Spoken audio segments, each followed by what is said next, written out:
পঢ়া শুনা নহ'লে জীৱনত একো কাম নাই হয় দেউতা সেইকাৰণে কয় পঢ়াই পঢ়ে ৰোৱে পাণ মই ভাল পাওঁ জুবিন দা গান মানে দেউতা ই জেগাত গান বনাই দিব পাৰে মই আকৌ জেগাত চৰিয়াই বেহুচ কৰি দিব পাৰো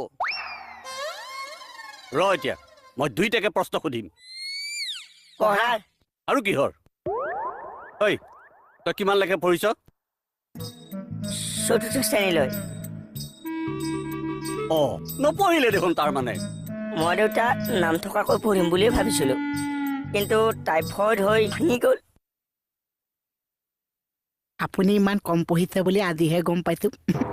এই শ্ৰেণীটো কমাই গ'লে প্ৰশ্নবিলাক সহজ হয় আচ্ছা কি ফুচফুচাই আছ দুইটাই ঐ মোহন তই কোন শ্ৰেণীলৈকে পঢ়িলি মই চেনি পঢ়া নহ'লে দেউতা চা মই চব নিমখ হৈ গ'ল